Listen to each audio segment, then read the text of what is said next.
नमस्कार, मैं हूं आपके साथ रोहित। यूक्रेन इस वक्त रूसी राष्ट्रपति व्लादिमीर पुतिन के अड़ियल रवैये की मार झेल रहा है।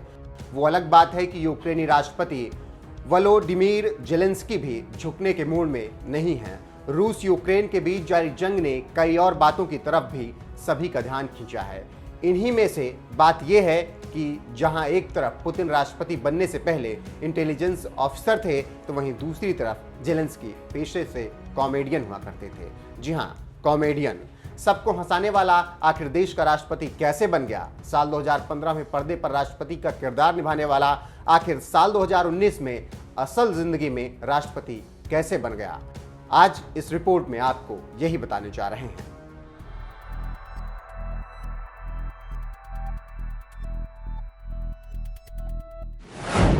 साल 1978 में यूक्रेन के किरीवई रीह में जेलेंस्की का जन्म हुआ। वो एक यहूदी परिवार से ताल्लुकात रखते हैं। उन्हें यूक्रेन और रशियन दोनों भाषाएं बोलनी आती हैं। जेलेंस्की के कीव नेशनल इकोनॉमिक यूनिवर्सिटी से ग्रेजुएशन किया, लेकिन जब बात आई करियर चुनने की तो उन्होंने बतौर कॉमेडियन शुरुआत की। साल 1997 में वो एक शो में नजर आए, जहां से उन्हें खूब पहचान मिली। यही वो साल था जब उन्होंने कई और एक्टर कॉमेडियन के साथ मिलकर एक कॉमेडी ग्रुप क्वार्टर 95 का गठन किया। ये ग्रुप टीवी शोज को प्रोड्यूस करता था। उन्होंने अपने एक शो में स्कूल के एक ऐसी टीचर का किरदार निभाया था जिसे एक दिन यूक्रेन का राष्ट्रपति बनना पड़ जाता है।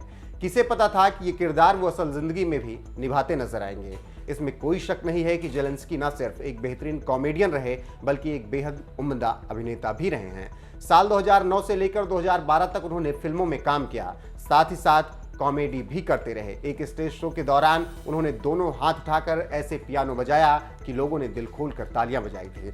ये समझ लीजिए कि जेलेंस्की का अंदाज लोगों को इतना पसंद आया था कि जब उन्होंने चुनावों के प्रचार किए तो भी कोई बहुत प्रसिद्ध और गंभीर मुद्दे नहीं उठाए, बल्कि अपने स्टाइल से ही सबको इम्प्रेस किया और चुनाव जीत लिया। हालांकि अब सवाल यह है कि एक अच्छे कॉमेडियन और सफल एक्टर होने के बाद जेलेंस्की ने राजनीतिक जगत की तरफ रुख क्यों किया? इसके लिए आपको साल 2014 में जाना होगा। यह साल यूक्रेन के लिए अच्छा नहीं रहा। इसी साल यूक्रेन और रशिया के बीच के संबंध खराब होने शुरू हुए, जिसके बाद तत्कालीन राष्ट्रपति विक्टर यानुकोविच को सत्ता से हटा दिया गया। पॉपुलैरिटी हासिल करने के बाद जेलेंस्की ने चुनाव लड़ने की सोची और उस वक्त के राष्ट्रपति पेट्रो पोरोशेंको को चुनौती दे डाली। नतीजे आए तो सब चौंक गए, क्योंकि जेलेंस्की को 73.2% वोट मिला था। इसी के साथ उन्होंने यूक्रेन के छठे राष्ट्रपति के तौर पर शपथ ली। हालांकि जेलेंस्की का विवादों से भी गहरा नाता रहा और वो कई बार इस वजह से चर्चाओं में रहे। सबसे पहले तो उन पर मीडिया के अपने दोस्त को आगे बढ़ाने का आरोप लगा और दोस्ती की वजह से भी कई बार उनकी आलोचना हुई। पनामा पेपर लीक मामले में उनका नाम भी सामने आया। हालांकि ब्लैक मनी को लेकर उन्होंने साफ कहा था कि उनका या उनकी कंपनी का इससे कोई भी लेना देना नहीं है। बहरहाल ऐसी रही है जेलेंस्की की एक कॉमेडियन से राष्ट्रपति बनने तक की कहानी। आपको ये जानकारी कैसी लगी? कमेंट बॉक्स में हमें जरूर बताएं।